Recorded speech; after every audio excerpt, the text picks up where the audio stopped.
¿Qué tal? Buenas tardes. Vamos a empezar de una manera en que muchísimas veces marca el final de este encuentro diario. Y es hablando del periodismo y la justicia, que han caído al fondo desde hace bastante tiempo. Vamos a empezar por un comunicado que sacó un sector parlamentario del Parlamento Europeo. Eurodiputados que han comunicado a favor de la libertad de expresión y de prensa en la Argentina y dicen que en este país un sector de la justicia, en complicidad con los grandes medios de comunicación, generan un cerco mediático y comunicacional que invisibiliza el desmantelamiento del estado de bienestar, persigue dirigentes políticos, periodistas, comunicadores populares, hacedores de cultura y todo aquel que levante la voz sobre este modelo de exclusión. Esto está dicho por 29 diputados del Parlamento Europeo. Por supuesto, todos aquí sabemos que es verdad. Podemos no estar de acuerdo en materia política, pero con lo que los medios significan hoy día y con la caída vertical a los infiernos de la justicia, me parece que no caben dos opiniones. Miren lo que ocurrió hoy. Muy temprano estaba mirando C5N a mi compañero Guillermo Favale y él revisaba las tapas. ¿A usted le parece que la gran tapa de lo que ocurre en la Argentina es Argentina y otros 6 países reclaman suspender a Venezuela? Mire lo que es la tapa. Lo más importante, con todo lo que ocurre en el país, esto es lo que tapa, con su tapa, el diario Clarín. Siempre es igual. Argentina y otros 6 países reclaman en la OEA suspender a Venezuela. ¿A usted lo que le pasa es esto? ¿O le pasa todo lo que vamos a ir describiendo poco a poco en este tramo? Pero mire lo que ocultaron. Mire esa tapa, tanto de Clarín como de La Nación. Se saltearon ni una menos, poco menos que eso. Mire lo que destaca La Nación, tan pequeño, es eso chiquitito con letras más negras que las otras que usted puede ver, ni una menos es el título. Vamos a tomar una captura de lo que dice La Nación. Esto tan pequeño, perdido en el diario. Una fuerte impronta política marcó ayer la 4ª marcha de Ni Una Menos. Esto es lo que mostró en su tapa el diario para tapar lo que significa Ni Uno Menos, para tapar lo que significa la lucha por la despenalización del aborto. Mire Clarín, mire cómo lo mostró el diario Clarín. Y después vamos a ver página 12, o ya podemos ir a página, para que usted vea la manera de presentar periodísticamente cada uno de los temas. Esto es La Nación. Insistimos con La Nación. Ahora vamos a ir, si quieren, con Clarín y si no con página 12, porque Clarín hizo lo mismo. Lo tiene más invisibilizado todavía el tema. Mire cuál es la tapa de página 12. Mire esta fotografía. ¿A usted le parece que es Venezuela en el pedido a la Organización de Estados Americanos el gran título? No. Esta es la connivencia de los medios de comunicación con el gobierno neoliberal que denuncian los eurodiputados. Mire qué maravilla de foto de prensa obrera. Mire esos pañuelos verdes. ¿No es esta una emocionante y extraordinaria noticia que no se puede soslayar? Es increíble lo que hacen todos los días. Venezuela, el gran título de Clarín, para no hablar de Ni Una Menos y para no hablar de otros temas. Pero sé que quieren hablar de Venezuela. Vamos a presentarles la palabra del canciller Arriarza, del ministro, contestándole a la postura de la Argentina y diciéndole una serie de verdades. Desde este país, que está en estado de guerra interior, guerra contra la Embajada de los Estados Unidos, que es poco menos que una célula terrorista inserta desde hace muchos años en la vida de los venezolanos, en guerra contra todas las ONG que sostiene la USAID de los Estados Unidos, en guerra contra el poder económico, en guerra contra los organismos privados de periodismo locales y también internacionales. Atacado por todos los frentes, pero con mucho heroísmo de su pueblo, con mucha traición también, y por supuesto, como en todo tiempo de guerra, con muchas necesidades no cubiertas. Mira lo que le dijo el canciller a los argentinos. ¿Cuál es la situación de derechos humanos en Argentina, señor canciller? Como para que usted venga aquí a señalar a Venezuela. ¿Qué pasó con Santiago Maldonado? ¿Por qué persiguen a las madres de Mayo, a las abuelas de Mayo? ¿Por qué está Milagro Sala detenida? ¿Por qué las leyes que han dado forma a una nueva manera de reprimir? Porque cuando reprimen por las pensiones en su país, cuando reprimen por los asuntos educativos, cuando protestan porque ahora de nuevo van al Fondo Monetario Internacional después del trauma histórico que representó eso para el pueblo argentino y que costó en el año 2001 una gran rebelión popular y cambios de gobierno diversos. Señor presidente de Argentina, Macri, que está dedicado a atacar a Argentina, atacar a Venezuela, atacar a Venezuela. Miren, si muchos de los presidentes y gobiernos que hoy están en... Esta era la noticia de tapa de los diarios dominantes, lo que se pide por Venezuela. No importaba que aquellas consultoras que siempre estaban en la tapa de estos diabólicos diarios, esta vez fueron ignoradas, 27,1%, 5,1% en un mes. Esta es la inflación proyectada para 2018 por las mismas consultoras que toda la vida iban en la tapa de estos diarios. Ahora no. Ahora lo que importa es que piden contra Venezuela, Argentina y otros 5 países, como si esto fuera alguna novedad. Tampoco estaba en tapa, tampoco importaba lo que los universitarios, las 28 universidades, le respondieron a María Eugenia Vidal, que había dicho aquello tan doloroso y tan despectivo: los pobres no llegan a la universidad. Y la respuesta fue esta: la brecha de participación entre estudiantes ricos y pobres en la universidad era de 4-1 en los años 90. Ahora es de 1,5-1. Y algo más que dijeron las 28 universidades que le respondieron a lo que dijo María Eugenia Vidal en el colmo de la falta de sensibilidad. Las universidades que se crearon en Buenos Aires tuvieron tasas anuales de crecimiento que van desde el 20% hasta el 90%. Clarín y Nación salieron, por supuesto, a defender a María Eugenia Vidal. María Eugenia Vidal, que hoy no paraba de estar en televisión con todas sus poderosísimas pautas que le permiten no hablar de lo que fue el horror de lo que dijo en aquel momento, sino hablar de otro tipo de realizaciones. Se reciben solo 3 de cada 10 universitarios, dijo La Nación. Y también lo repitió Clarín. La Nación lo dijo en tapa y Clarín lo puso en las páginas interiores. 7 de cada 10. Yo les quiero preguntar si no saben lo que significa para cualquier persona. Ahí está lo que dijo Clarín. Para cualquier ser humano, para cualquier joven, entrar a la universidad. Si hace 3 o 4 años, si no se puede recibir porque se casa, porque no le dan las posibilidades, porque la vida lo atropella, como le sucede a muchísimos jóvenes de 22, 23 o 24 años que no pueden terminar la carrera, tengan por seguro que los trabajos que podrá conseguir son de mejor calidad, que su relación con la cultura será superior, que ese ser humano será distinto. Pero ¿qué es lo que quieren ante esta violencia que se vive? ¿Qué quieren hacer con los jóvenes? Trabajo no hay. El trabajo joven está 90% ausente. ¿Qué quieren hacer si no los dejan estudiar? Si no les permiten soñar con un futuro, si no les permiten formarse mejor. ¿Qué es lo que quieren hacer? La pregunta es para María Eugenia Vidal, pero también para estos medios clasistas que se llevan por delante lo que ellos han pergeñado como el sentido común. También dejaron fuera de tapa lo que ocurre con los jubilados. Ahora se sabe que un juzgado, una cámara, determinó que hay que devolverle a los jubilados el 9% que el gobierno les robó. Gracias al doctor Miguel Ángel Fernández Pastor, el abogado que presentó la demanda, nuevamente, el gobierno se ve en una situación embarazosa. El revés para Macri. La justicia ordenó recalcular el aumento que recibió un jubilado en base a la fórmula anterior. Hay que ver, 9% le robaron a los jubilados, se lo tienen que devolver. El Tribunal de Apelaciones declaró inconstitucional el aumento de solo el 5,71% para los jubilados en marzo, que se calculó anteriormente el más del 14%. Le robaron al jubilado el 9%, pero esto no está en la tapa. Está Venezuela en la tapa. Y tampoco está el tema de los narcos. Mire que si esto tuviese a un intendente que fuese de otro palo político y no del actual gobierno, lo que ocurre en Paraná tampoco merece tapa para Clarín. Lo que sucede allí, donde ya fueron presos funcionarios de Cambiemos de la municipalidad de la ciudad de Paraná, donde los camiones eran utilizados para transportar enormes cargamentos de marihuana, etcétera, donde el intendente está a los altos. Mira lo que decía ADN al respecto.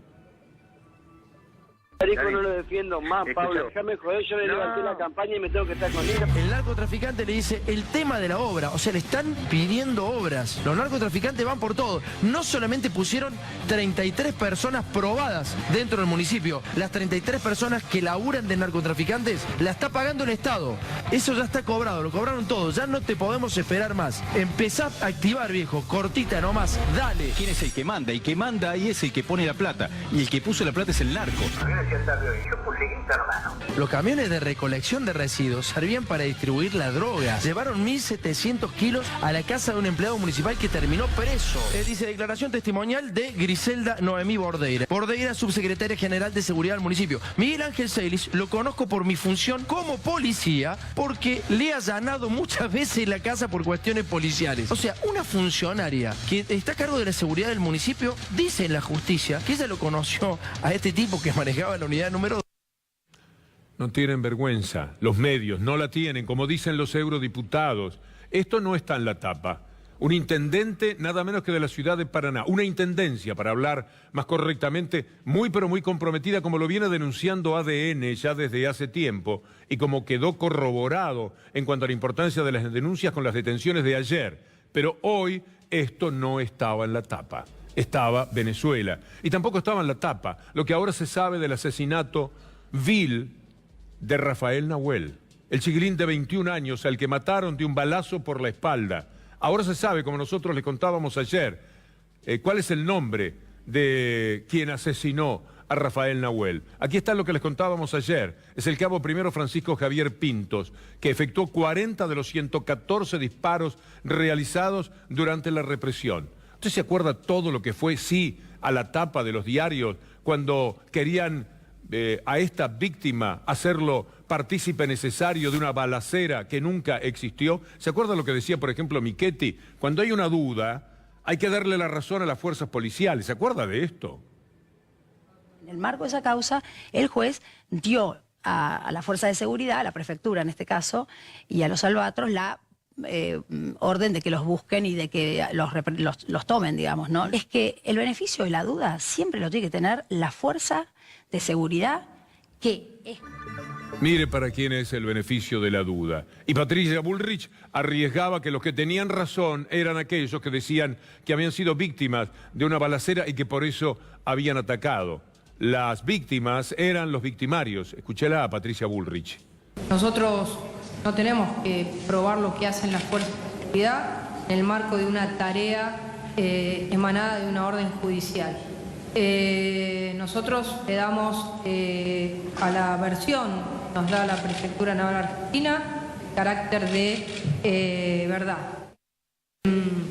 Había armas de grueso calibre, una de las cuales cortó de cuajo un árbol de unos 20 centímetros. Cortó de cuajo un árbol de unos 20 centímetros, así que imagínense qué calibre puede ser.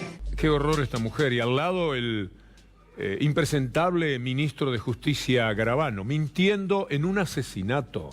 Un asesinato a un joven mapuche, a un joven indefenso, lo que les hablábamos ayer. Ciudadanos de segunda en el mejor de los casos, porque hay ciudadanos de tercera y de cuarta. Y esto quedará más enfáticamente demostrado si Macri consigue traer a las Fuerzas Armadas a la vida cotidiana, a las calles de las ciudades de la Argentina como pretende. Ayer hubo una manifestación en el Parlamento de personas muy importantes. Allí estaba Estela de Carlotto, Tati Almeida, Horacio Berbisky, mucha gente sumamente valiosa que decía, no puede ser esto que dijo Macri, de poner a las Fuerzas Armadas a trabajar en la seguridad interior. Necesitamos Fuerzas Armadas que se adapten a las amenazas del siglo XXI y que estén preparadas para enfrentar los problemas que hoy nos preocupan. Necesitamos Fuerzas Armadas que dediquen mayores esfuerzos en la colaboración con otras áreas del Estado.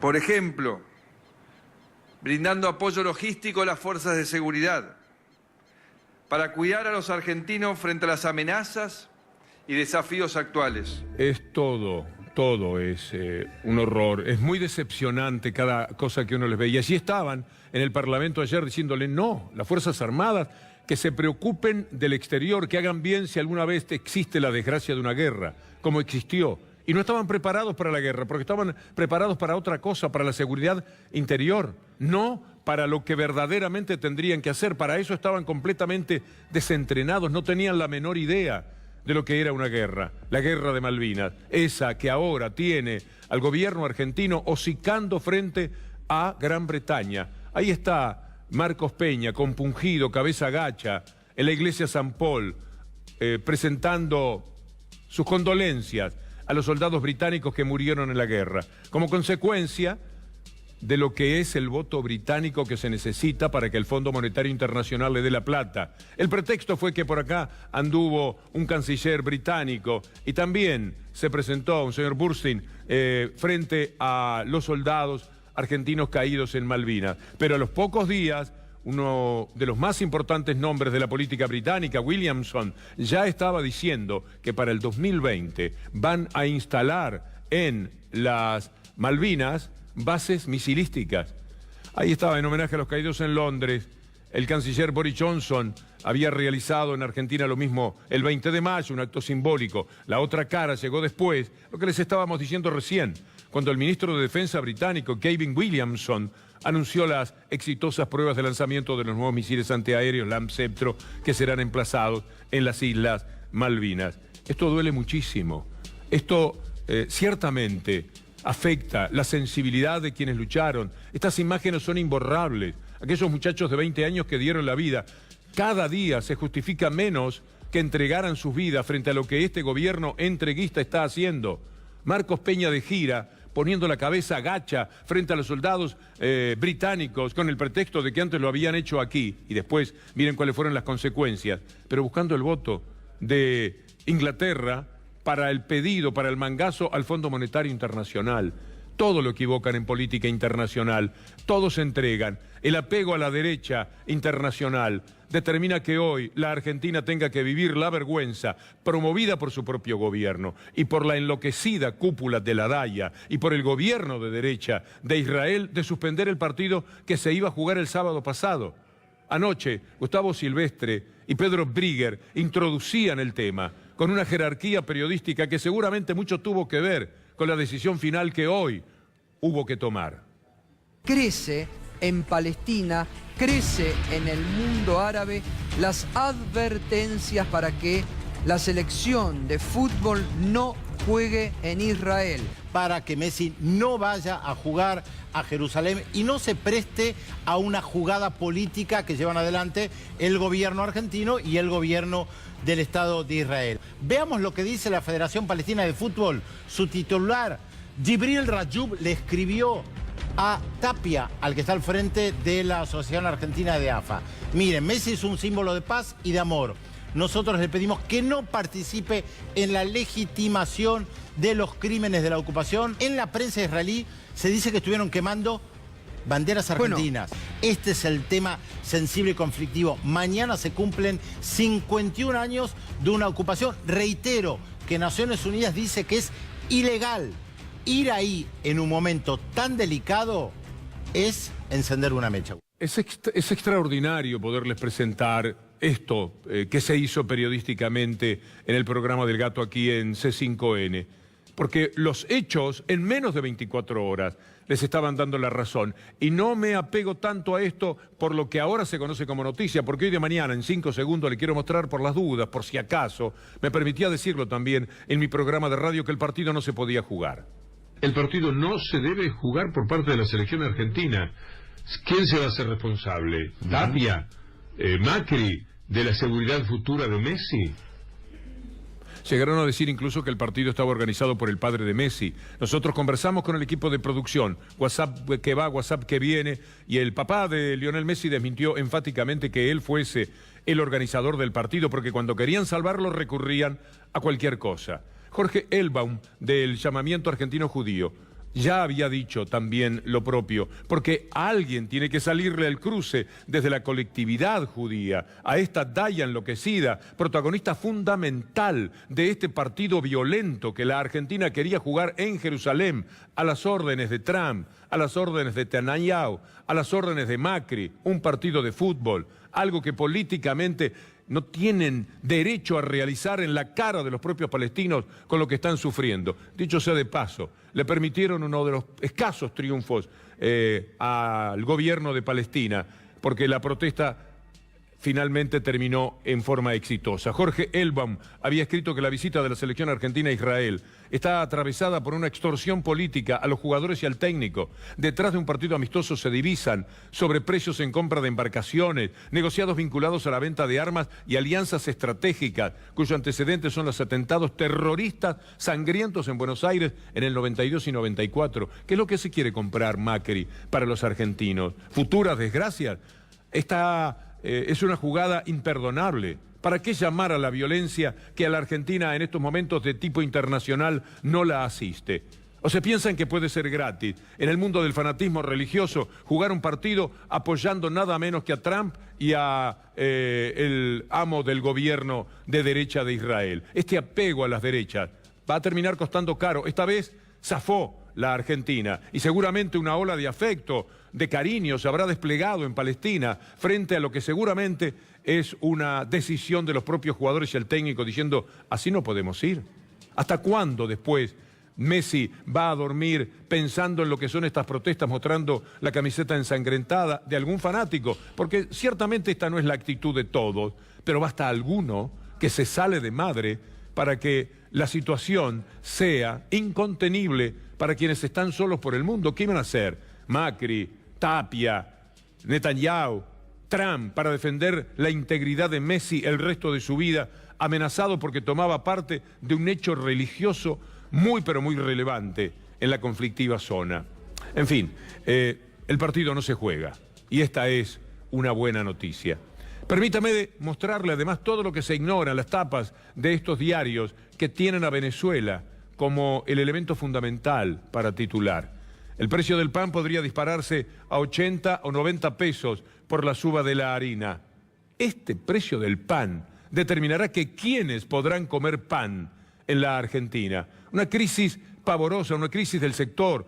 Las panaderías cierran, los panaderos tienen vergüenza con sus clientes, que normalmente es gente del barrio, porque no se animan a decirle el precio del pan. Por la caída del consumo cierra la fábrica que abastece a Don Satur. Más de una vez debemos haber probado alguna de las galletitas en cuestión. Bueno, una fábrica que trabaja para ellos se está cerrando también, no puede más. Mire lo que está pasando con el gobierno y los precios cuidados que ahora sí le parecen muy pero muy buenos. ¿Se acuerda lo que decía María Eugenia Vidal respecto a los precios cuidados? Aquel desprecio que tenían por los precios cuidados. Escúchela, eso no es lo nuestro, decía. Obviamente, eliminación de precio máximo, mínimo, sugerido, todo eso de los precios cuidados no son lo nuestro. No creemos en eso y no creemos en esa política. 100 productos más sumaron a los precios cuidados. Pero mire lo que pasa con lo que se refiere a las ventas minoristas. Menos consumo, las ventas minoristas cayeron un 4,8% en mayo. Pero esto no es noticia para los medios que lo tapan absolutamente todo. No es noticia importante, va perdida por ahí en algún lugar donde si la encuentra, la encuentra. Pero no es de lo más relevante que tienen cada día. Como no lo es la caída de reservas. El Banco Central ya perdió más de 10.000 millones. Está por debajo de los 50.000 millones. Muchos de los cuales son endebles, 50.000 millones. Pero ya perforaron el piso de los 50.000 millones por la disparada del dólar, por las mentiras que dijeron en aquello del dólar futuro, herramienta que no pudieron utilizar porque habían judicializado el episodio. Mire lo que ocurre con la UCA. Escúchelo a Salvia. Para la UCA no hay crecimiento del empleo. Esto que miente el gobierno, que crece el empleo, la UCA nada menos. Y va a aumentar la pobreza. La suma de la crisis cambiaria, el aumento de tarifas y la inflación van a impactar en los índices de pobreza. Esto es lo que dice la gente de la UCA. Y finalmente, ayer le mostrábamos la fábrica Adidas que cerró y que dejó a 700 personas sin trabajo, 750 personas sin trabajo. Hoy tenemos que hablar de una metalúrgica de Sarandí. Escuche la desesperación de su responsable, el señor Osvaldo. Estamos mucho peor que en el 2001. En el 2001 no llegamos a esta situación de tener que pensar en echar el personal y cerrar. ¿Cómo lo vamos a hacer? No sabemos porque no tenemos el dinero para pagarles la indemnización. Así que vamos a tener que seguir aguantando y trabajando todo lo que se pueda. Sí. ¿Cuántos empleados tienen acá, Osvaldo? En total somos 17 familias las que vivimos de esta pequeña empresa. Los dueños y la gente que trabaja. Los dueños, los hijos de uno de mis socios y el personal. Sí. Todo esto está escondido. Siempre. Así han trabajado los medios, porque tienen intereses, porque ni siquiera son errores o una cuestión ideológica. Clarín se ha robado absolutamente todo. Nextel, Telecom, el fútbol, ya sabemos la historia de Cablevisión, Fibertel, todo. Se ha quedado absolutamente con todo. Lo que le faltaba, se lo ha quedado. Un año de robo. Clarín tenía 94 millones de pesos de publicidad en el 2015. En el 2016, 594. Y el año pasado, 2017, de haber llegado a los 1.000, por lo menos superó los 800 millones de pesos, que le roban a todo el resto del periodismo, para los que no hay pauta. Para aquí, ¿qué pauta va a haber? Y para tantos medios, 3.000 periodistas, más de 3.000, están sin trabajo. Adelanto mi saludo para el jueves en el Día del Periodista. Estamos sufriendo muchísimo, pavorosamente. Por eso volvemos al comunicado del principio. Los eurodiputados, el Parlamento Europeo, expresando esta enorme y dolorosa verdad de lo que hoy día se vive. En Argentina, un sector de la justicia, en complicidad con los grandes medios de comunicación, genera un cerco mediático y comunicacional que invisibiliza el desmantelamiento del estado de bienestar, persigue dirigentes políticos, periodistas, comunicadores populares, hacedores de cultura y todo aquel que levante la voz sobre este modelo de exclusión. Ayer negaron una vez más la excarcelación de Fabián de Sousa y Cristóbal López. Una vez más, la Cámara, con un no hasta relativo, podría decirse, como diciendo, vayan a hablar con la Cámara de Casación. El pedido es, si lo está tratando ahora la Corte Suprema, si lo tiene que considerar la Corte Suprema, pueden esperar el juicio en libertad. Ya le pusimos el ejemplo de las películas. Una persona en Estados Unidos mata a la mujer y luego espera libre con una fianza su condena. Estos son los jueces. Este es Bruglia y Air Ursun. ¿De qué se sonreirán? Ahí Bruglia parece un poco más serio, como pensando el desastre que está haciendo con la justicia. Pero aquí surge satisfecho, porque está en un lugar donde no le corresponde estar, es un intruso, no elegido por el Senado. Estos son los tipos que dijeron que no. Estos son los tipos que los mandaron preso la primera vez, cuando el juez había dicho que no y, bueno, volvieron por ellos, como en el caso de Julio De Vido. Es terrible, son semanas, meses que pasan con personas encarceladas, presos políticos, de estos personajes del establishment, felizmente denunciados al menos por los eurodiputados en el día de hoy. La seguimos mañana, si Dios quiere. Muchas gracias.